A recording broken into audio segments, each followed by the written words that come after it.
Here's a wild fact.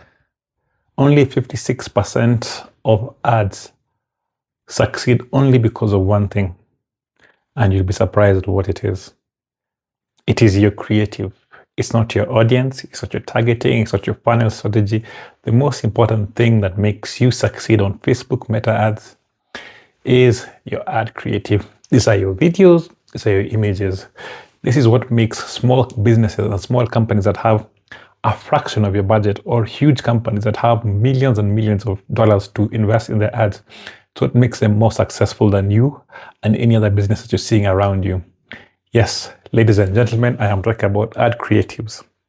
Most digital marketers obsess over the wrong thing. They focus on the audience, they focus on the algorithm, they pray and hope, sacrifice a goat to get better results, but they don't focus on the fundamentals on Facebook. Facebook is a visual product, it's a visual service, and what you're looking for is something that will stop the scroll, which will stop your users, your potential clients, your future business partners to stop and look at what you're saying in terms of providing value to them. So you want to come up with a creative that actually stops the scroll. In this video, I want to show you how other brands are making a lot in terms of revenue with better ad creatives. I'm going to show you how smaller companies with smaller budgets, or on the flip side, huge companies with amazing budgets, make it work for them to give them a better return on investment. We'll break down strategies where ugly ads do way better than polished creatives and see why they're doing well as opposed to the latter. And also why copying some campaigns or some larger companies might be a bigger detriment or a bigger blow to your advertising strategy. So stick around and let's get started.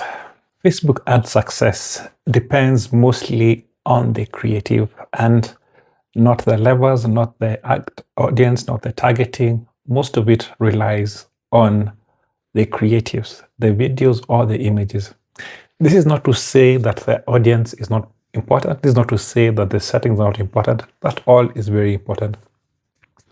In this new age of Andromeda AI update, a lot has been taken away from digital marketers and more has been placed on the creative. So now, as digital marketers, we are forced to sit down, reckon, and appreciate that most of our efforts will be done on the creative department in terms of the visuals and the messaging.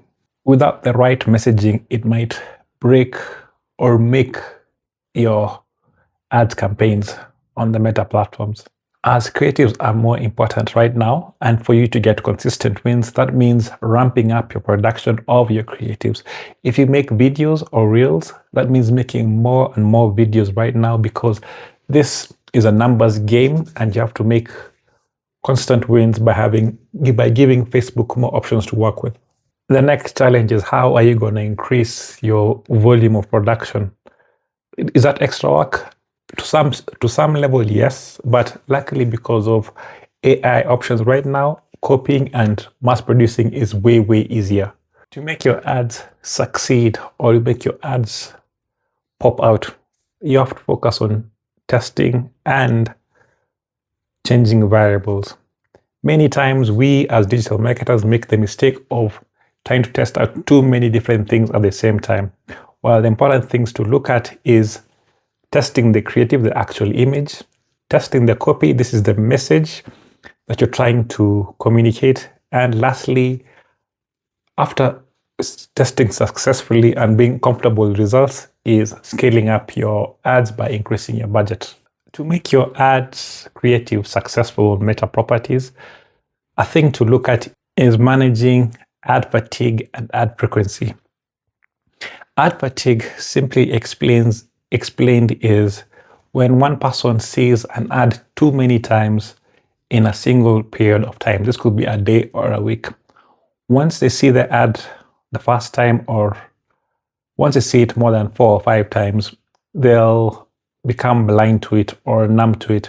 This is because the normal individual is bombarded by ads by around 5,000 times. So when they see your ad For the first time, they might be intrigued, they might be fancied, but after seeing it like 3 or 4 times in a short period of time, they'll become blind to it. They'll get bored of looking at the ads and just scroll past your product or service ad. When this becomes a problem, this leads to higher cost per acquisition, leads to higher conversion rates. It leads to lower conversion rates. To make your ad creatives work or perform really well, you have to think about 2 types of audiences: a cold audience and a warm audience.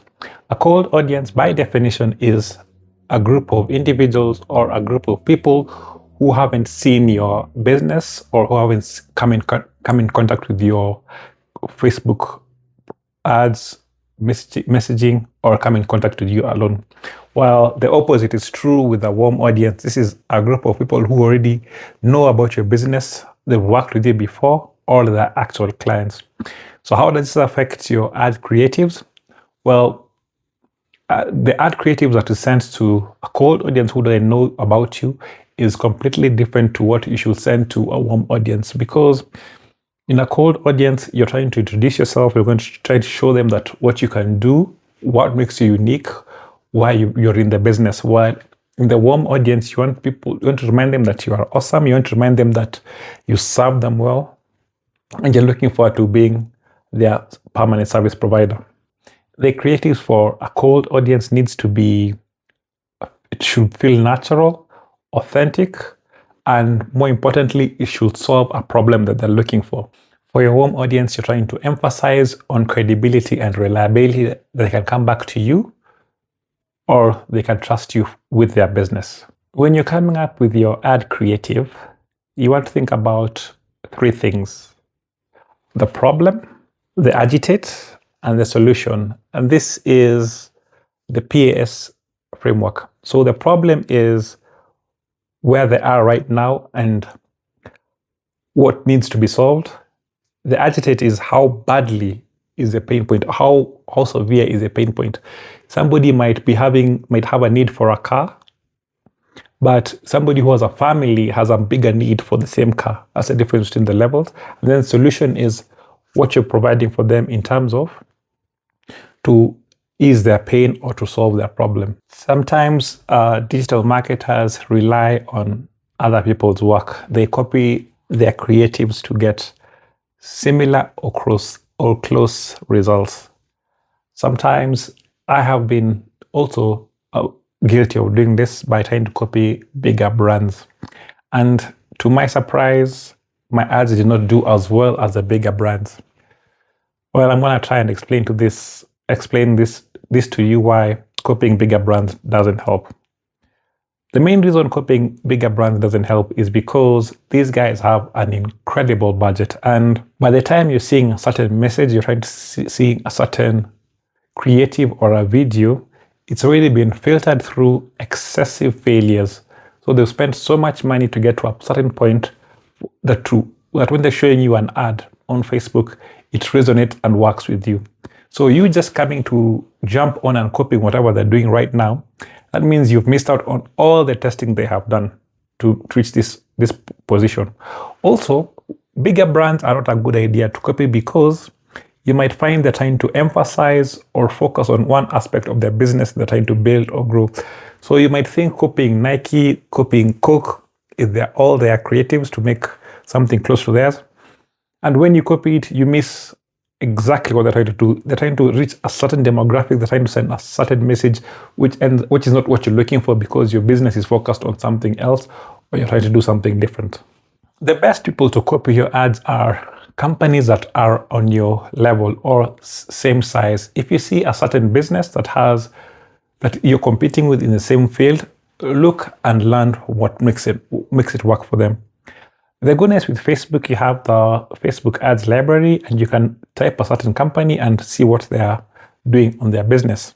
So if you see a company that is close to you running ads, you can get the history and understand what ads they began with, which ads are working for them, what changes they're making or what direction they're going towards for you to copy them and to get better value. You don't have to reinvent the wheel or try to do things from scratch. You can build from the knowledge that's already current and make escape the mistakes that other people made to make profitable results.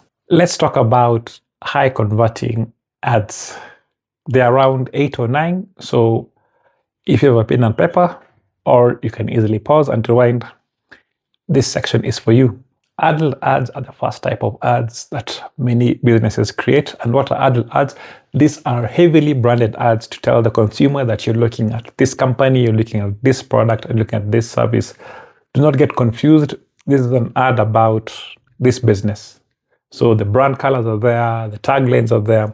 These ads are normally used at the far end of the sales cycle, and they have been used to funnel, top of the funnel to the lower funnel, and these are the ones that are meant to be converting. These are for people who really know your business, who have already come in touch with your business, and they are comfortable and they are ready to buy from you. The messaging is very precise. Who is it for? What solution is being solved? And who would benefit this the most? The messaging is very precise in terms of what is a product, who is it for, and what solution is trying to solve. My next favorite type of ads are ugly ads or low content ads. This really work for me because they are not only do they feel authentic, they are very natural.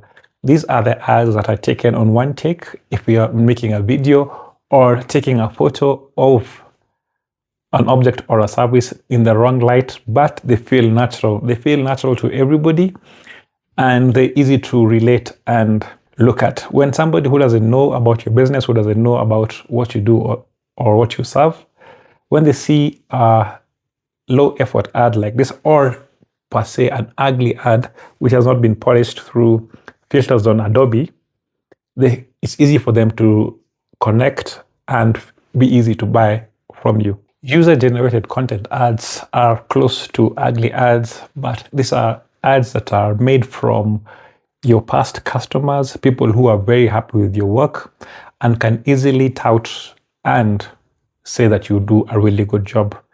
These are the guys that give proper testimonials about your business, and they are natural, everyday people, your neighbor who feels like neighbors or friends who are recommending your product or service to the general public. These ones do really, really well because, again, they're easy to relate, and they're very natural. Employee-generated content are one of my favorite ads as well. This is where the employees are featured and they talk about their business, they talk about the service, they talk about the day in their life, they talk about why they're in this business and why you should serve them. This makes it easy to resonate, make it easy to connect, and they work really, really well. In addition to employee-generated ads are founder-generated ads. This is where, as the name says, now we are focusing on the founder to talk about his business, talk about why he started it, talk about the products or services that they provide, talk about the unique solutions or positions they do to help come up with solutions for you. Why do this work? This works well because you help humanize the brand, and they stop feeling like they're buying from a random company, but they're buying from this individual. They're buying from, let's say, a random person called Joe. Well, there are more videos over here to learn more about Facebook ads. If you need help with your Facebook marketing, you need help with the Instagram ads marketing, get in touch. There's a link below. I look forward to hearing from you and helping you solve your digital marketing problems.